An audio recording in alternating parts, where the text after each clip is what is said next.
Hello, it's me, Vicky Marie.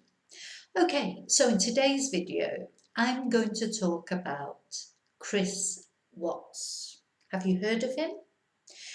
Now, Chris Watts is what psychologists call a family annihilator. In other words, this not very nice man. I will try my best not to swear throughout this video, but it's quite upsetting. So I just want to tell you now, it may upset you if you're too sensitive because it's quite it's a traumatic subject. Now, I want to stress this video is only for entertainment, if you like, and for interest. I'm not a psychologist. Just these cases, for me, I just cannot get my head around them.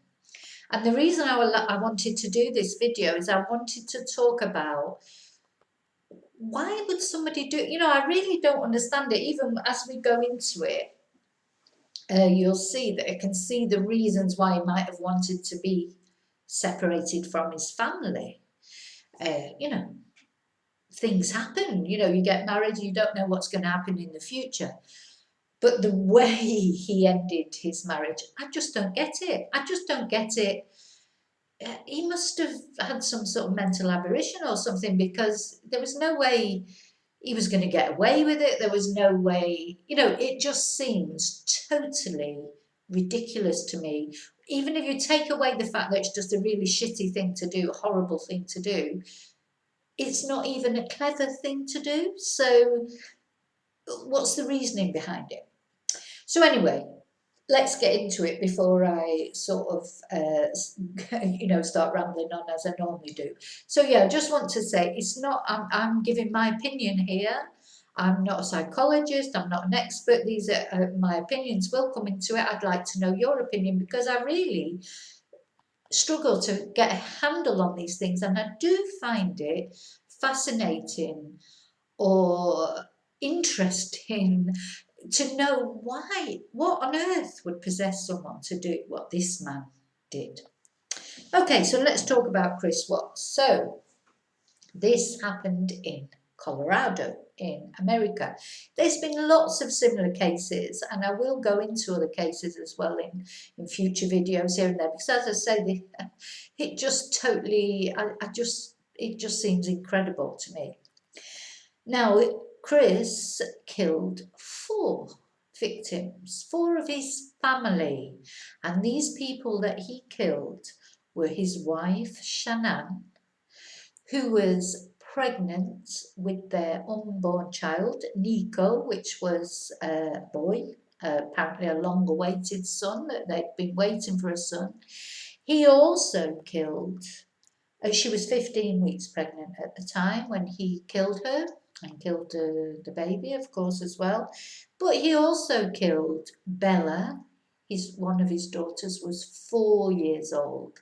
And he also killed his other daughter, Celeste, who was 3 years old.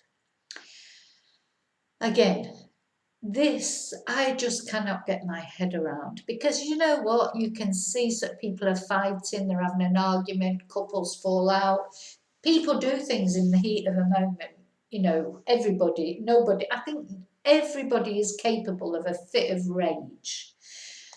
However, to then go on and strangle your daughters, your little daughters, that I just it's like, well, anyway, he did it, and bearing in mind that these daughters thought he was their hero, and to all intents and purposes he had always been a good father, always, and it's totally out of character. I think this is what I find intriguing as well. So let's just set the scene a little bit. Shannan was a young woman, very beautiful. She'd had some health problems. She'd been suffering with lupus, and apparently, he'd helped her all through that illness. And but they had some quite high medical bills. So financially, they were having problems. if you watch the Netflix documentary about this case, which I will put the link in the description box, and some other links of things that you can watch, I think what makes this case all the more sort of gives you attracts attention, if you like, more, is because their life up to this point was played out on social media. Shannan had one of these multi-level marketing companies, and she did a lot of videos. Their whole life was on video, really, on social media, and so to watch all that. So much so that the Netflix documentary, there is no narration or anything, it's just all videos all put together of all the videos that she'd done over the years, and then the videos following their tragic murder. Um, and they look like, you know what social media is like. People, oh, everyone's having a great time. So nobody puts anything on social media when they're not having a great time. You don't go on there and say, oh God, look, we've just had this terrible argument and I hate my husband, or, whatever, or, the kids have just had a right tantrum and they've made a mess in the room. It's all, you only put on the positive things. So people watching it think, oh, they've got this perfect life. Well, obviously they didn't have a perfect life. And people, we know now that they didn't, going back looking at messages that had gone between Shannan and her friends, and the fact that Chris was having an affair as well. So all this pitch perfect life, it was just a facade. It was smoke and mirrors. It just wasn't real. So, yeah.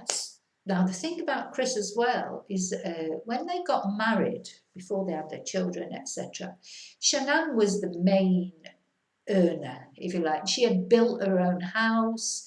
I mean, he had a job, don't get me wrong, he wasn't a deadbeat, she had a good job. But she was the main wage earner. But of course, as time went on, she got ill. I think, financially things got more difficult for them. And then, of course, they had the children. They had to try really hard to have the children because she was told that she might not be able to have children because of the lupus. So they had 2 girls. And there's a very emotional video of when she sort of tells Chris that she's pregnant, that she's taking a video as he walks in, something like, oh, we did it again. And, you can, to me, on that video, although he's all, oh, great, but you feel, reading with, obviously right in front of the video, he didn't want to say, oh, for God's sake, I didn't want another baby. But you do feel that. I did anyway. But he comes over, although he's really happy, blah, blah, blah.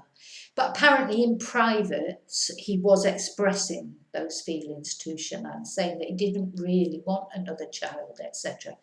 And then basically the truth was that by then Chris didn't want to be married to Shannan anymore. He'd met a new woman called Nicole Kessing that he worked with. They'd been having an affair for quite some time.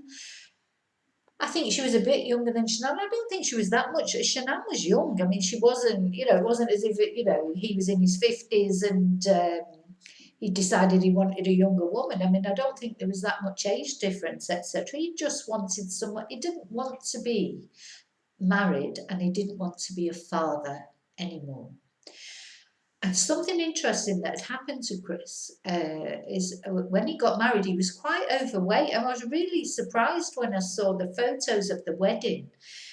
Because when you see Chris later on, like when he's arrested, he's a handsome guy. He's really sort of muscular. And so he'd gone on some sort of, whether it was because he met the girl or whether it was after he went on the health kick, etc., that he met the girl. I don't know. I don't know what the timeline was there. But he looks like a different person, suddenly. So he's gone from being this quite overweight sort of guy, still quite good looking, and I'm not saying that, but suddenly he's this toned, muscled sort of Chippendale, so he did make big changes in his life. And as I said, I don't know if that's because of the girlfriend or it's because of the changes that he made in his life that he decided he wanted a new girlfriend. Who knows the actual nuts and bolts of that.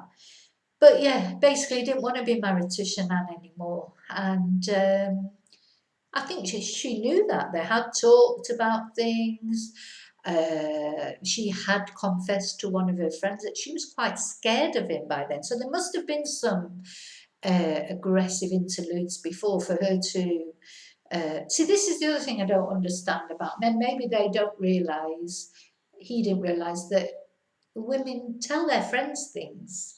So, when this all happened, obviously then the friend is going to say, oh, yeah, she did say that she was scared of him. And they had these arguments. And maybe men don't realise that women do discuss things with their friends. So it's not that you think, oh, nobody will know that we didn't like each other. I mean, her friends knew.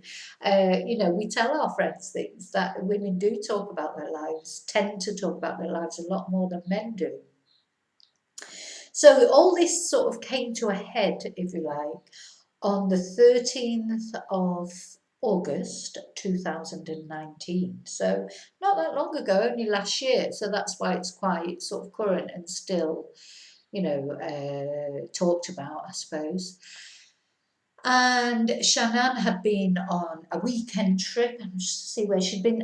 She'd been on a business trip to Arizona for this multi-level company that she had a business. She was successful, and she had asked her friend Nicola to pick her up at Nicole, sorry, to pick her up at the airport and take her home. Now, not sure why she asked her to pick her up, but of course Chris was looking after the girls, I suppose. So maybe that's why she phoned a friend. But she had spoken to her friend many times about the problems that she was having with Chris. That he wasn't really that happy about the fact she was pregnant, etc. Even though it was this long-awaited son, which apparently, they had two girls already. Apparently, he was happy they had a son, but nobody knew then about the affair. I don't think Shannan knew about the affair.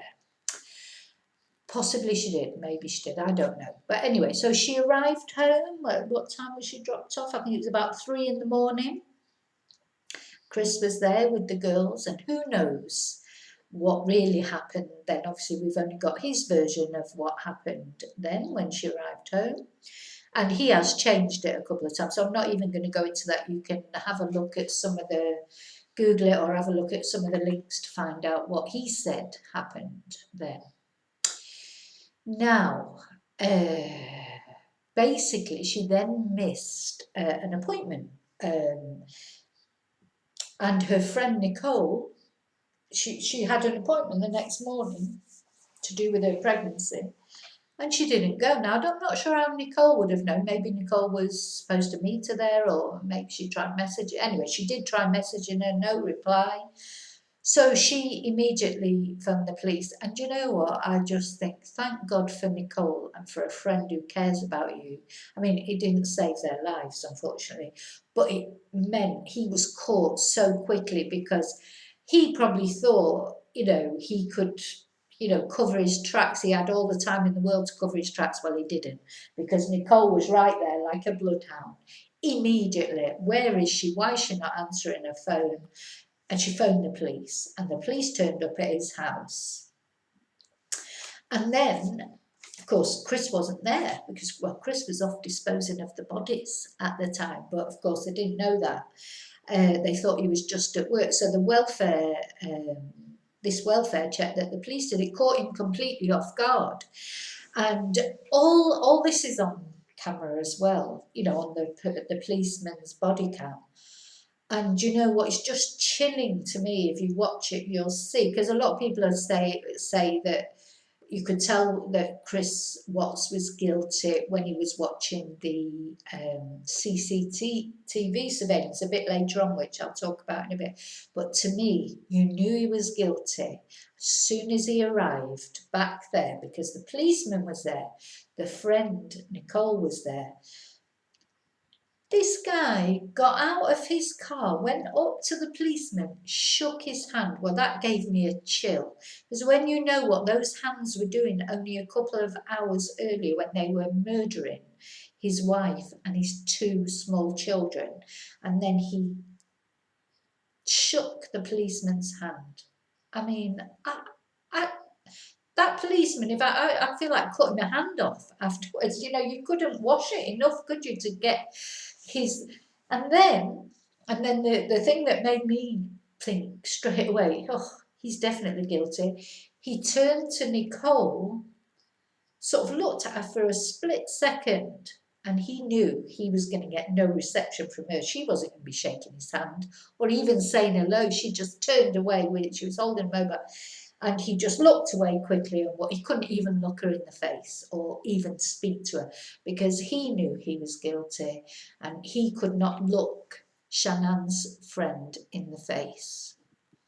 Anyway, in they go into the house, don't find anything because he's taken the bodies by them. Everything looks sort of normal. But the neighbour, brilliant. He had CCTV. And you know, whatever you think of CCTV, I mean, I do think it's helped to solve a lot of cases, whether you think it's a good thing, a bad thing, or whatever it is. He had CCTV, obviously, you know, outside his house, but it caught images of Chris leaving, loading things up into his car in the early hours of the morning and leaving with the, you know, I mean, obviously you couldn't see what he was loading into the car, but you could see that he was loading things into the car. That's when a lot of people will say they knew he was guilty because as he was watching this CCTV, he goes like this. You see, it goes like this. And really, it's not because he's thinking, you know, about Shannan or the kids, it's because he's thinking, shit, I forgot about the CCTV. Yeah, you can just see it. And even the neighbour calls the policeman to one side and says, he's not acting right. He's not acting his normal self, you know. So, see, this is, as I said, this is what I just don't understand. Did he really think he could just murder his wife and two little girls and whisk them off and nobody would, I don't know, there wouldn't be much fuss made. I don't know, did he really think they'd be like, oh, it'll die down after a couple of days? Oh, yeah, you know, yeah, oh, yeah, my wife's disappeared and my pregnant wife's disappeared and my two kids, but yeah, a couple of days and then it'd be old news. I mean, how thick was he? You know, I mean, or was he just so in love with this other girl that he just couldn't think? I just don't get it. And why didn't he just divorce her? You know, people get divorced. This is what people do, you know. So it happens all the time. You know, what makes him different for everybody else? They think, oh, I can't be bothered getting a divorce. It's too much hassle. Just kill him, and then that's be the end of that. You know, I just think he must be totally thick or totally insane. I don't know. What do you think? I mean, how could somebody do that? Apart from how could you do it? How could you do it and think you'd get away with it? You know, even if you take out the emotion of the fact that it's such a horrible thing to do. Anyway, so in the next couple of days, he was showing. Obviously, there's this big manhunt. Well, not manhunt, big search for Shannan and the girls. And he's just like carrying on. It's like he unenrolled the girls from preschool straight away. You think, why did he do that? I mean, that's like to go to the nursery and unenroll them. That's because he didn't want to pay us. But you know, if you're thinking they're okay, because he's saying, oh, I hope they're all together somewhere and I hope they're all okay, you'd be thinking, well, she'll be back tomorrow or whatever, if you don't know that anything's happened. So why would you unenroll them? So that he was planning holidays with his girlfriend, I take it. He was inquiring about life insurance policies. Don't ever take out a life insurance. That's one thing I've learned from watching true crime things. Take out a life insurance policy, your time's limited. You know, I know he was making appointments to sell the house. It was, you know, he was just he was acting just in those few days, because he wasn't long before he was arrested, to be honest. He didn't get many days freedom. He was acting as if, you know, she wasn't coming back or whatever, you know, so he obviously knew what happened to her. And the police knew. It's just a question of getting evidence, isn't it? So they couldn't find any evidence because they hadn't found the bodies. Anyway, finally, he took a lie detector test, because I suppose he felt like he couldn't refuse. probably thought that he could pass it, because he's not all there really, is he? I mean, I'm just like, oh, I'll pass that lie detector test. I, I don't know, but I suppose he didn't feel that he could say, no, I'm not taking a lie detector test. But if he was any sort of intelligent person, that's what he would do, to say, no, I'm not taking one because they're not reliable or whatever. I mean, it couldn't have been used against him. So it just wasn't very clever. But anyway, yeah, he took the lie detector test. It proved that he was lying. So they started questioning him. Now, all the footage of the interrogation is on camera. You can watch that too, and it's I know it's morbid, but it's very fascinating. To me, it's fascinating because I like to know how people's minds work, and I just don't know how this guy's mind works at all. So he's giving the interview, and then you can see that he's sort of not quite sure what to say, especially when the lie detector result comes back. So he asked for his father to be able to have a little chat to his father. And while he's having a little chat to his father, he admits to killing Shannan. And why did he kill her? Because she killed the girls. So he's walked in, found that she's strangled the two girls. So he killed her out of revenge and rage for what she had done to the girls. That to me is even worse than anything else he's done.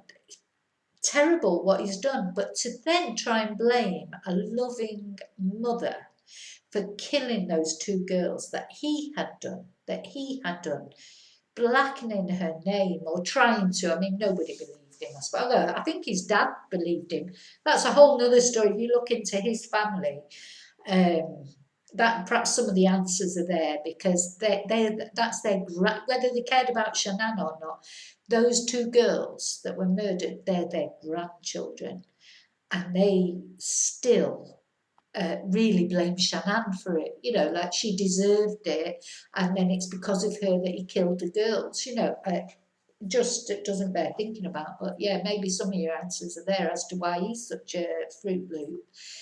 Anyway, so he did confess to his dad that, and then as time went on, I think he realised he had to own up, and he did own up, and he put those girls in like I mean, they were like big drums of oil on the property, like of where he worked. He worked in, I'm not sure exactly what he did, but he submerged the two girls in these great big oil drum things, and just left Shannan sort of. I suppose he was going to go back and deal with her later. I don't know.